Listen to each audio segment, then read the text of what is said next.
Boa tarde. Agora, nós vamos estudar o porquê que existem pessoas morando na rua.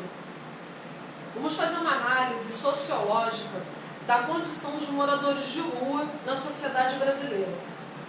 É bem interessante esse tema, porque nos faz refletir sobre os privilégios que nós temos. Eu gosto muito de um antropólogo que inaugurou a antropologia moderna, que é o Malinowski. O Malinowski, ele lança a proposta da etnografia, do trabalho de campo, que o William Foote vai chamar de observação participante. E para o Malinowski, nesse processo de observação participante, o pesquisador, no caso o antropólogo, ele precisa conviver com o grupo pesquisado para que ele se torne capaz de perceber o mundo que o cerca com o olhar das pessoas que formam esse grupo pesquisado. Vou dar um exemplo. Atualmente no Brasil existe um conflito entre os autóctones, os nativos da terra, popularmente chamados de índios, e grupos de pessoas que desejam tomar as terras dos índios, que são reservas demarcadas pelo Estado, para desenvolver a economia do país. Esse é o argumento. Nós temos inclusive uma declaração recente do ministro da Educação que diz que os índios roubaram o Brasil, o que é uma impossibilidade teórica e prática, porque a história é construída a partir de fatos, de episódios que aconteceram. Existem registros históricos de que os autóctones moravam aqui, residiam aqui, e os europeus chegaram e deram início a um processo de genocídio. Para quem não sabe o que é genocídio, é assassinato em massa. Você mata um monte de gente ao mesmo tempo por algum motivo que você acha razoável. Você julgar aquele motivo razoável, você promove o genocídio.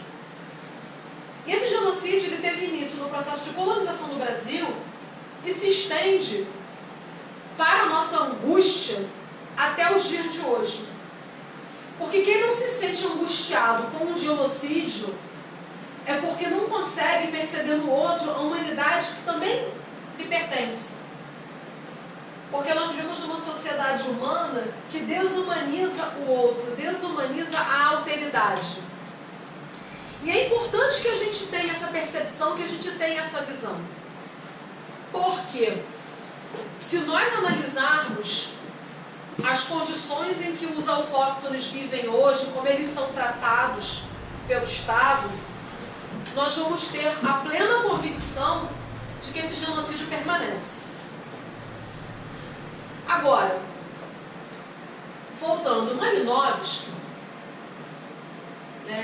ele diz o seguinte: se eu fizer uma pesquisa sobre esses autóctones brasileiros, eu preciso conviver com um grupo, fazer parte daquele grupo, passar por um processo de rito de passagem, que é um processo de transição, onde você não pertence nem ao seu grupo de origem, mas ainda não faz parte daquele grupo. E após o rito de passagem, você se torna um membro do grupo. E quando você se torna um membro do grupo, você se torna capaz de perceber o mundo como aquele grupo percebe, como os membros daquele grupo percebem. Tem um filme que eu gosto muito, que se chama Dança com Lobos, onde esse processo de rito de passagem fica muito claro. No filme Avatar também fica. E é muito interessante esse processo de rito de passagem ser bem compreendido, porque a gente se torna capaz de ver o mundo com os olhos do outro, com a mentalidade, com a compreensão do outro. E esse processo, eu entendo que ele nos humaniza. Porque vivemos num mundo de muita intolerância, onde existem cristãos que vivem numa espécie de guerra santa, medieval até hoje, onde eles não conseguem conviver com a diferença, não conseguem conviver com o que o mundo científico chama de alteridade, com o que é diferente. Ele quer olhar o outro e se encontrar no outro, e não conviver com as características que o outro tem, de repente simplesmente ele não tem. Isso é um problema no Brasil hoje. E muito mal administrado pelo Estado brasileiro, historicamente. Obviamente que existem avanços, né? Mas esses avanços, eles andam num compasso muito lento. Entendeu? Existe um conflito muito grande de interesses que prejudicam a saúde da vida social. E o que é uma vida social saudável? A vida social saudável é aquela em que diversas pessoas diferentes convivem com o objetivo de minimizar o conflito. Ainda que sim eu tenha escrito que o conflito faz parte das sociedades humanas. Todos compreendemos que em algum momento haverá algum tipo de conflito com o outro.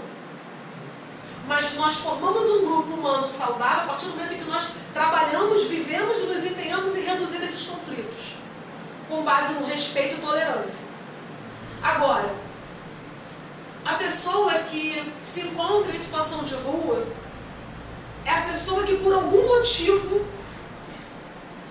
foi lançada naquela situação. E aí eu pesquisei os motivos. Como alguém se torna uma pessoa em situação de rua? Para o Ministério do Desenvolvimento Social, essa pessoa se torna um morador de rua por alcoolismo e ou consumo de entorpecentes ilícitos, perda de emprego, conflitos familiares e alguns em busca de uma liberdade plena. O que é uma expressão altamente discutível do tamanho e abrangência que tem. Tá? E eu... Oi, diga, Jorge. Oi? É vago demais. É muito vago. Eu pensei assim, como é que nós podemos trabalhar isso num plano concreto?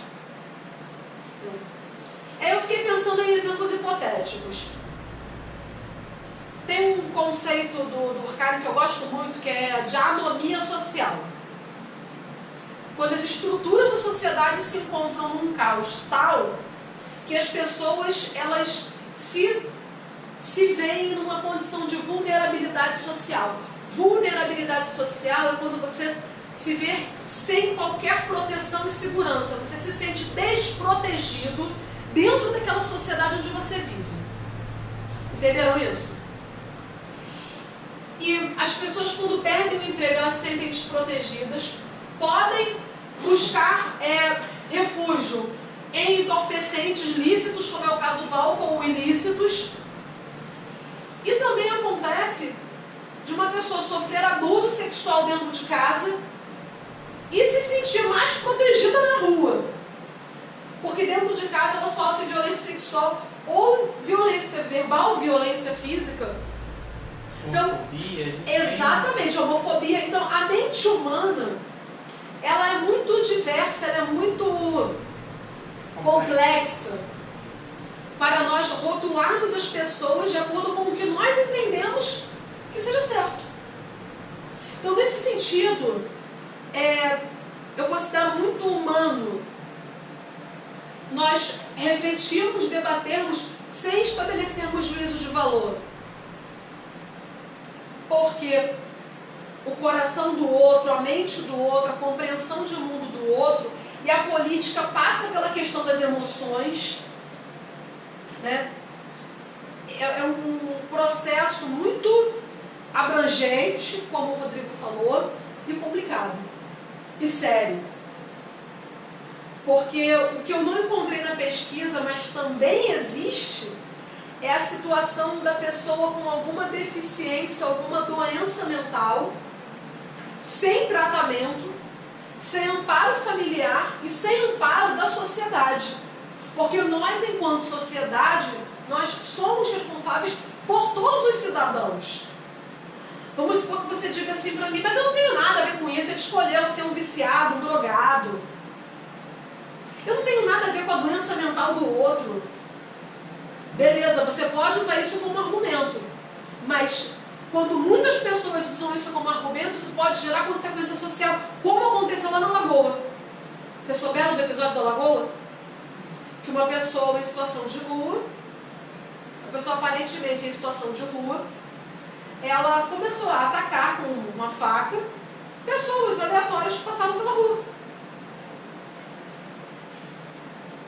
E essa questão é interessante também, porque nós podemos utilizar como argumento o fato de que o crescente individualismo da sociedade pós-moderna que nós vivemos hoje, globalizada, o crescente individualismo, ele pode contribuir pelo desprezo da vida humana. E quando você despreza a vida humana, esse desprezo ele pode gerar consequências.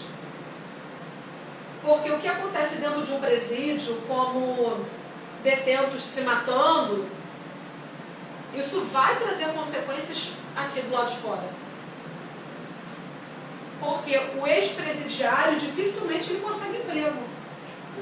Dificilmente ele consegue participar da vida em sociedade. Não há reinserção.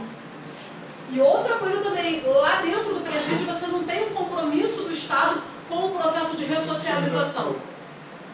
Exato. Então nós temos dois problemas, a ausência da ressocialização dentro do sistema carcerário e a saída dessa pessoa que pode culminar numa situação de rua. Ou se submeter à primeira organização criminal que tiver a fim de algum abuso de canhão para poder... Pois é, Exato. eu vou dar um exemplo hipotético. Imagine que um determinado grupo que exerce poder extraoficial na nossa sociedade comece a absorver essas pessoas ex-detentas e elas começam a trabalhar para essa organização que exerce o poder de modo extraoficial, popularmente chamada de criminosa. Notem que isso faz crescer o exercício de poder desse grupo. Imagine que esse grupo, hipoteticamente é claro, decida comercializar cocaína. E conhecendo o Estado como nós conhecemos, o Estado começa a fazer o quê? Acordos para que a cocaína entre pelas fronteiras numa boa. Cocaína, armas, olha. Eles seriam esses transportadores, eles seriam essas pessoas responsáveis pelo transporte, comercialização... E aí o Estado, né, promove uma política de guerra às drogas, onde quem vai morrer é o pobre. É o pobre envolvido com o tráfico, é o pobre que mora na região de atuação do tráfico, no meio da bala perdida, é o ex-detento que não foi ressocializado, que não teve oportunidade. Oportunidade é uma coisa que precisa ser discutida na nossa sociedade, porque as pessoas ainda acreditam que... Tem lugar para todo mundo. Exatamente. As pessoas ainda acreditam que existe um lugar para todo mundo ao sol. E tem mais estigmas. Por exemplo, essas pessoas que são soltas de presídios, muitas vezes elas são excluídas da própria família, porque Sim. elas não são dadas a oportunidade de voltar à vida familiar. A vida social em si. E essa Mas o que introdução... dói mais é quando a família... O que eu acho que doeria mais é a sua própria família. Te abandonar, com certeza. Isso partindo do princípio de que você em algum momento teve uma família. Exato, claro. Porque existem crianças que já nascem numa condição de vulnerabilidade social tão grave, que já nascem em situação de rua. Sim. Moradores de rua não brotam em árvores. Eles são problemas nossos. É um problema nosso. Enquanto indivíduos, enquanto cidadãos. Responsabilidade nossa. E tem mais. A classe social é diferente do estamento. Isso precisa ficar claro. Estrutura social não é igual a estratificação social. Isso é uma coisa que eu já falei, mas eu vou falar sempre porque vocês precisam fixar esse conteúdo. Estrutura social é algo que independe da cultura, existe em todos os lugares do planeta. Por exemplo, a produção e distribuição, divisão das riquezas do grupo social, educação dos mais jovens, meios para a defesa do grupo, meios para a habitação, meios para a alimentação, que inclusive o Malinowski diz pra gente que são as três coisas fundamentais de todas as sociedades humanas, que é a preocupação com defesa, que é o que a gente chama de segurança, habitação e alimentação. Então, existem crianças que já nascem sem essas três condições, mesmo sendo algo assegurado na nossa Carta Constitucional, promulgada em 1988, conhecida como Constituição Cidadã. Então existem coisas que independem da cultura. Em qualquer sociedade humana, por cultura eu estou tratando o hábito coletivo. O modo como as pessoas se juntam na vida em sociedade para classificar o mundo. O que é certo, errado, justo, injusto, bonito, feio. Então, a estrutura social é algo que vai existir em todos os grupos sociais. Agora eu pergunto para vocês, a estratificação social ela é igual em todos os grupos? Não, a estratificação social ela vai mudar sempre. Conforme muda o grupo social, a estratificação social muda. Por exemplo, em Cuba, as pessoas vão muito falar de Cuba, né? Em Cuba não há mobilidade social. Por quê? A mobilidade social, enquanto conceito como nós conhecemos, é o tipo de estratificação social de uma sociedade capitalista. Então o que acontece? No capitalismo é necessária a diferença entre diversas classes sociais para que as pessoas supostamente realizem um processo de formação de competência técnica e competição para conquistar aquilo que elas querem. Então, na sociedade de mercado, que é o que os comunistas chamam de modo de produção capitalista, é necessária a formação de uma competência técnica para, através da competência técnica, acontecer a competição e, através da competição, as pessoas alcançarem o que elas desejam, elas mudarem de grupo social, de patamar social, pelo mérito. Então, a classe social, ela é a estratificação social indispensável à sociedade capitalista. Quando isso não acontece, nós temos o estamento. E quando isso não acontece? Quando o Estado brasileiro administra, segundo Luiz Mir, as desigualdades em seu território, praticando genocídio étnico e social.